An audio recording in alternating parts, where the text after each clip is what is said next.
Bonjour Monsieur Fouman et bienvenue à notre interview dénommée Amazing Author. Comment vous allez?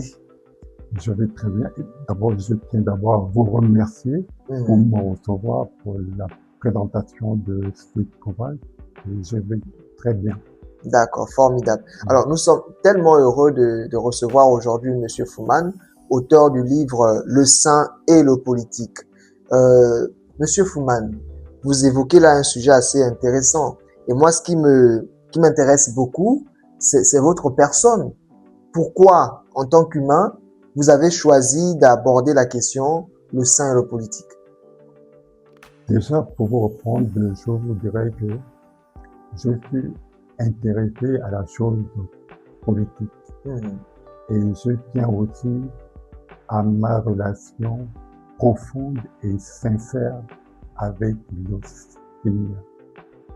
Je me suis dit, pour se lancer en politique, c'est un domaine vraiment où il faut avancer avec vigilance et prudence. Parce qu'il y a plein d'embûches dans le domaine politique. Il y a beaucoup de chrétiens qui se sont lancés dans la politique, mais sans avoir une réelle relation profonde avec eux. Et ces chrétiens-là se sont laissés corrompre. D'accord. Alors que quand nous faisons la politique, c'est d'abord, pour un chrétien, c'est d'abord un appel à servir Dieu dans le domaine politique. D'accord. Donc, si je comprends bien, pour un chrétien, faire la politique, c'est un appel pour servir Dieu. Donc, de même qu'il y a des prêtres qui ont des paroisses, il doit également avoir des prêtres dans la politique. Ou bien... Non. Chacun de nous reçoit un appel spécifique. D'accord. Bon, pour des laïcs comme nous, l'appel que nous recevons, c'est pas pour être prêtre ou non, c'est pour servir Dieu dans un domaine de la vie où nous avons des aptitudes et c'est dans ce sens-là que je vois l'appel. C'est pas forcément devenir pasteur ou prêtre. D'accord. Donc, ça c'est assez intéressant.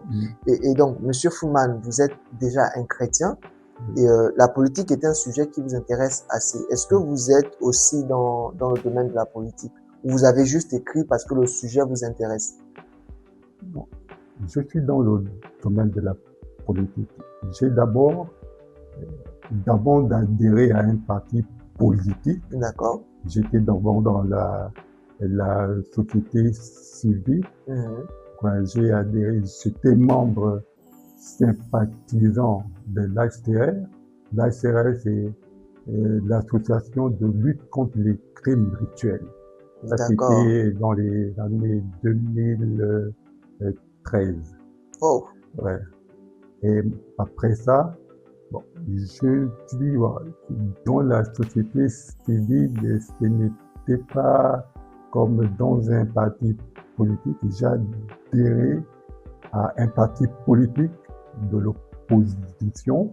Je ne sais pas si je peux donner... Non, c'est pas nécessaire. Okay. Vous pouvez juste... D'accord. Bon, je suis en 2023. J'étais dans le parti politique qui demandait la transition politique ici au Gabon. Bon, je suis parti de là-bas parce que quand vous demandez la transition politique au Gabon en 2023 et que les élections arrivent et que vous vous présentez, donc vous n'êtes pas conséquent avec ce que vous êtes en train de dire. C'est une affaire de conviction personnelle. C'est une affaire de conviction pétition, je me suis dit, non, bon, moi, je préfère me Retirer. retirer et puis créer ma propre structure. Bon, pas un parti politique, une ONG UNG. qui va euh, promouvoir la paix. D'accord. Et je suis, comme la parole de Dieu nous dit, heureux les artisans de paix, ils seront appelés fils de Dieu. Et je vois que la paix, c'est un besoin de l'heure. D'accord. La paix, c'est pas seulement l'absence de guerre, mais aussi de pouvoir le bonheur, le droit à la vie et le bonheur de toute personne. D'accord, Monsieur Fouman. Alors, ce qui est très intéressant, c'est que vous êtes chrétien, vous avez un parcours politique, et du coup, avant qu'on entre pleinement dans le livre, je voudrais encore prendre quelques instants pour m'arrêter sur vous, d'ailleurs. Comment vous êtes perçu, vous, par votre entourage, qui dit Monsieur Fouman, il est chrétien, mais il fait aussi de la politique. Soit c'est un faux politicien, soit c'est un faux chrétien. Ah, ça, je vous assure que, ouais, on ne me voit pas. C'est un regard suspicieux. Ils se disent qu'en faisant de la politique, forcément, on va changer de direction ou bien on va te laisser corrompre alors que c'est faux. Quand vous avez une relation sincère et profonde avec le Seigneur et que vous avez vécu des expériences personnelles avec ce Dieu-là, et ma foi n'est pas basée sur seulement les témoignages des apôtres, elle est basée sur des expériences vécues avec. Donc, je ne peux pas, en faisant de la politique, m'écarter du chemin de Dieu. D'accord. Et ça rejoint effectivement la première phrase dans la description, on va dire le résumé du livre à la 4e de couverture. Vous citez, je vais dire, il n'y a pas d'incompatibilité entre religion et politique. Et puis vous prenez attache sur un personnage qui a marqué le monde, Monsieur Gandhi, n'est-ce pas? Et puis, donc en lisant comme ça le livre, je me suis dit pourquoi finalement est-ce que Monsieur Fouman peut dire aux personnes qui regardent pourquoi son livre s'est appuyé sur ce grand personnage qu'est Gandhi? Déjà, j'ai tiré celui-là d'un travail de mémoire, de maîtrise, et dont le titre était l'influence gardienne, et c'est l'influence gandhienne.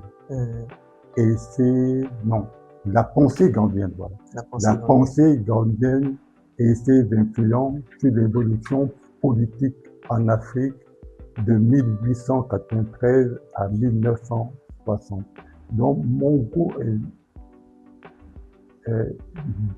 Gandhi était la personne centrale. Ouais, centrale de ce travail. Et j'ai été émerveillé de découvrir que Gandhi, il s'est appuyé sur ses convictions religieuses pour entreprendre ses actions politiques. D'accord. Pourquoi? C'est un modèle. Nous aussi, nous devons nous appuyer sur notre foi chrétienne pour entreprendre des actions politiques. Excellent. Excellent. Politique.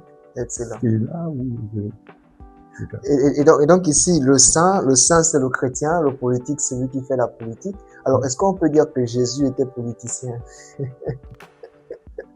Non, on ne peut pas dire que Jésus était...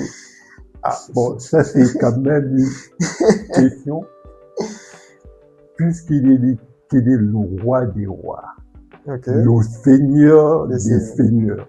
Bon, je ne connais pas un roi qui ne fait pas de la politique. Bon, mais je ne suis pas... ouais. Non, on va dire que il n'était pas venu pour ça, vu qu'il savait que son temps, lui, était court. Il est parti il y a 33 ans.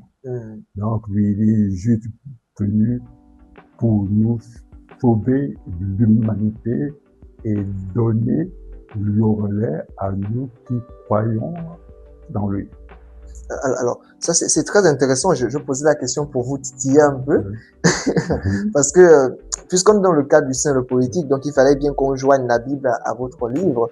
Il faut dire que lorsqu'on parcourt les Écritures, on se rend compte que le Seigneur, celui dont que vous priez, affirme, il donne toujours le rôle de dirigeant d'État à ses disciples. Si on lit un peu dans l'Ancien Testament, on verra les rois, par exemple, qui ont cette mission-là de diriger les États. Or, diriger un État, je pense que cela fait de la politique parce qu'il faut effectivement mettre de part et d'autre toute une organisation qui permettra effectivement à ce que la nation soit bien gérée. Alors, est-ce que avoir finalement un chrétien, puisqu'on est dans le cadre du saint, à la tête, un chrétien qui dirige, est la solution pour la paix, pour l'harmonie dans un pays ou bien pas forcément? Oui, je dirais oui. Pourquoi? Parce que lorsque vous êtes en politique, pour un chrétien, vous n'êtes pas censé faire votre volonté, mais la volonté de Dieu. Et la volonté de Dieu pour l'humanité, c'est lui qui gouverne le monde avec justice et droiture. Donc, le chrétien qui dirige doit aussi gouverner avec justice et droiture. Et équité aussi. Oui, et équité aussi. Pour le bien-être, pour le bien commun. Exactement. Et donc, en réalité, quand on parle ici de votre livre, Le Saint et le politique, le Saint doit vraiment être une personne très attachée au Seigneur, qui a de bonnes convictions et de bonnes valeurs. Moi, j'ai apprécié quelque chose, j'essaie de retrouver la page 45 de votre livre. Vous parlez d'une répartition équitable des richesses. Donc, ce que je comprends finalement, c'est que dans toutes les nations, hein, pas seulement au Gabon, il y a toujours cette discussion autour de la mauvaise répartition des richesses dans les États.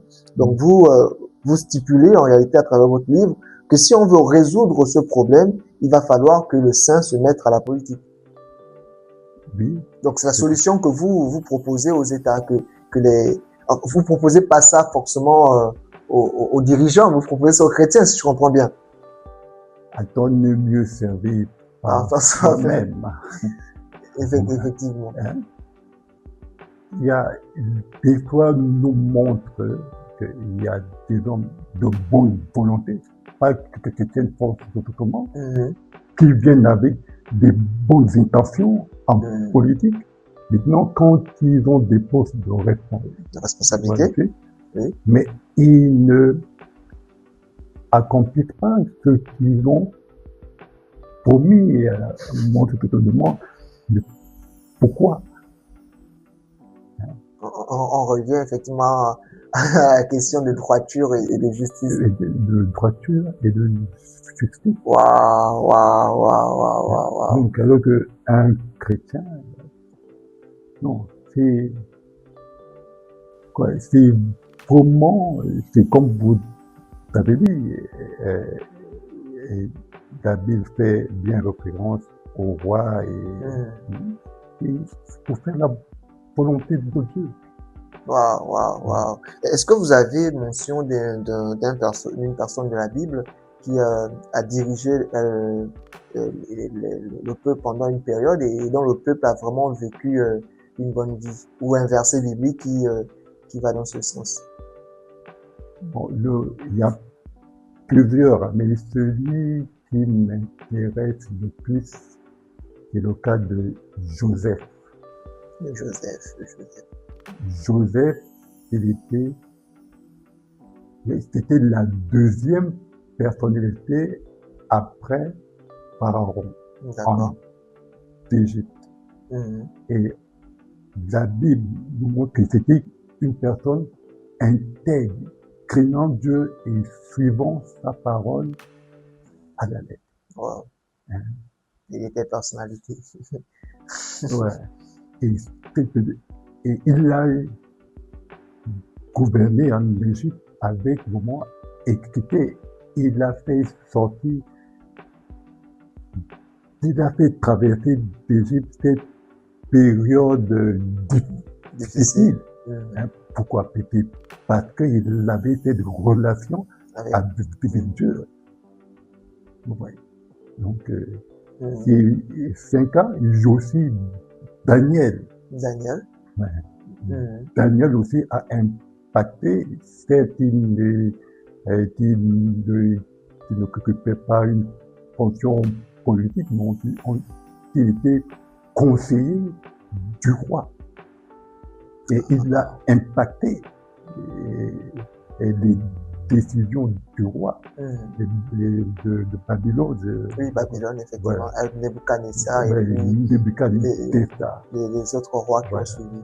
Les autres rois qui ont suivi. Wow. Et donc, du coup, on se rend compte de l'impact que peut avoir des chrétiens en réalité, à partir de ces personnes dans la Bible que vous avez citées, l'impact que ces personnes peuvent également avoir sur les nations, dans les nations dans lesquelles elles sont. Alors, on parle ici Le Saint et le politique, je rappelle, c'est le titre de votre livre que vous avez publié aux éditions Lumière du Monde. Comment ce livre est perçu par je dirais, les églises, par les religieux? Est-ce que vous avez déjà pu avoir un retour à partir d'une discussion que vous avez tenue, vous êtes avec des responsables d'église et des personnes autour?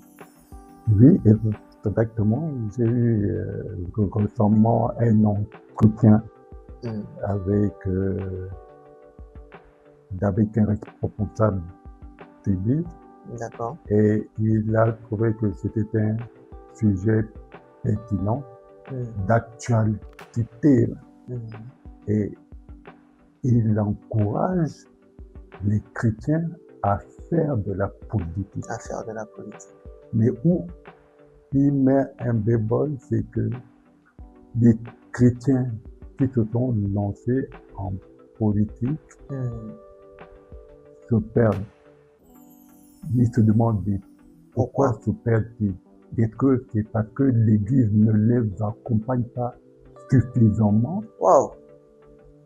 Ou bien, c'est ça. D'autant que ce n'est pas de s'engager à politique, mais il faut être fidèle à sa foi religieuse. D'accord, d'accord. Et là, il y a des chrétiens engagés en politique, mais ils n'ont pas, voilà. Ils vacillent. Hein. Et c'est ce qui est dommage. Alors que le saint, pourquoi le saint? C'est d'abord une personne qui a une relation avec et qui préserve cette relation-là. Et pour affronter les défis en politique, si vous n'avez pas cette force qui vous vient de Dieu, vous ne pourrez pas. D'accord. Et donc, du coup, on se rend compte que c'est peut-être pas une limite en ce qui concerne le livre, mais c'est beaucoup plus le fait également de mettre en lumière ce dont cette autorité spirituelle a relevé, surtout le fait de dire que vous lancez en politique, c'est vrai, mais n'oubliez pas de rester d'abord fidèle à votre foi, à votre foi. Et ça c'est vraiment très très intéressant. Et si vous aviez un mot finalement à dire à tous ces chrétiens qui voient que du négatif dans la politique, qu'est-ce que vous leur direz? Je leur dirais que c'est vrai que il y a certains politiciens non chrétiens qui ont des pratiques qui ne sont pas honorables. Mais on ne peut pas définir la politique rien que par l'effet des hommes politiques scrupuleux. Non. La politique, la définition basique de la politique, c'est que la gestion de la cité. La gestion de la cité, il n'y a rien de diabolique là-dedans. Bien sûr, Hein, bien sûr. c'est ça. Donc, c'est ce que je peux dire dans ces chrétiens-là qui hésitent, bon, qui diabolisent la politique, qui se trompent. Hein. La politique n'a rien de diabolique. Rien de diabolique. Effectivement, la politique, c'est la gestion de la cité. Et en réalité, même lorsqu'il ne s'agit pas de la cité, même dans les ménages déjà, il y a une gestion. Voilà. En d'autres termes, l'homme est appelé à gérer en réalité. Et donc, tout va dépendre du niveau de gestion qu'il va occuper, mais il peut également gérer la cité. Et vous l'avez dit, je vais quand même le redire aussi, la politique n'a pas forcément comme exemple des personnes scrupuleuses, mais la politique a également des exemples de personnes qui ont vraiment mené à bien leur mission et leurs tâches. Alors, j'ai une autre question maintenant. Elle est en rapport avec la limite soulevée par l'autorité spirituelle qui nous a reçus en semaine. Il dit, est-ce que le problème, c'est le fait que les églises n'accompagnent pas les personnes qui se lancent en politique? Qu'est-ce que vous pensez de ça? Et oui, je pense qu'il y a une part de vérité là-dedans. Pourquoi je le dis? Le chrétien qui se lance en politique, il se sent un peu isolé par rapport à des personnes qui sont dans des écoles philosophiques. Okay. Et parce que ces personnes qui sont dans des écoles philosophiques, ils ont investi dans le domaine politique. Pourquoi ils ont investi ce domaine politique? C'est parce que le politique, c'est celui qui donne l'orientation à la société. Et eux, ils veulent donner leur orientation. Et toi, chrétien, qui veut venir ne pas suivre cette orientation, d'une orientation chrétienne, si tu n'es pas soutenu, ou bien si ta foi n'est pas ancrée, tu te perds. Tu te perds facilement. Tu te perds facilement. D'accord. Alors, nous sommes à quelques minutes de la fin de notre interview. Là, j'ai quand même une question qui me semble assez intéressante. Si on vous disait de présenter votre livre en 1 minute pour convaincre quelqu'un du sujet d'actualité que vous soulevez, et si on mettait un petit chrono d'1 minute pour présenter votre livre? En 1 minute. Qu'est-ce qu'il doit retenir de votre livre? En 1 minute, je dirais ceci. Dans Matthieu, lors de la tentation du Seigneur, le diable lui dit, je fais voir tous les royaumes de la terre et lui dit, je te donnerai tous ces royaumes si tu m'adores. Et le Seigneur de répliquer, je n'adorerai que Dieu seul. Pourquoi? La domination, la domination du monde n'était pas devenue à Satan. Non, c'est à l'homme. Mais quel homme? C'est l'homme qui est affranchi déjà. Donc, il n'y a que le chrétien qui peut mener à bien le destin du monde. Or, si vous n'êtes pas chrétien, vous êtes sous la domination du diable, alors que le chrétien est censé être au-dessus de cette domination. Et c'est là où je veux en venir avec ce livre. Donc, vous l'avez bien compris, la thèse de M. Fuman, c'est que le chrétien affranchi est au-dessus de la domination du diable et celui qui n'est pas affranchi est en dessous de cette domination. Or, c'est l'homme, le chrétien d'ailleurs affranchi, qui a reçu vraiment cette mission de mener, de gérer la cité, s'il faut le dire, afin que le peuple soit en paix dans le bonheur et la joie aussi, Monsieur Fouman, n'est-ce Oui, pas? Effectivement. Alors, donc, nous sommes quasiment au terme de notre interview, Monsieur Fouman. Alors, où trouvez votre livre et à combien peut-on le retrouver? bon, le livre se trouve aux éditions Lumière du Monde, Hmm, au prix promotionnel de 8 000. d'accord, c'est bon. Oui. Alors, donc, le livre Le Saint et le Politique, écrit par Monsieur Daniel Fouman, est disponible aux éditions Lumière du Monde au prix promotionnel de 8 000 francs. Prix promotionnel parce qu'après cette promotion, le livre sera effectivement à 10 000. C'est un prix de lancement pour vous permettre de découvrir effectivement la question centrale qui relie le saint aux politiques. Merci, Monsieur Fouman, d'avoir répondu à notre appel pour cette interview. Est-ce que vous avez un mot de fin? Donc, c'est moi qui vous remercie de m'avoir donné l'opportunité de parler du livre. Et bon, pour le dernier mot, je dirais simplement que le monde a besoin des véritables chrétiens. Ce monde, sans l'implication des chrétiens, est perdu. Ce monde, sans l'implication des chrétiens, est perdu. C'est sur cette phrase que nous terminons notre interview aujourd'hui. Merci de nous avoir suivis et on se retrouve dans un prochain interview. Au revoir.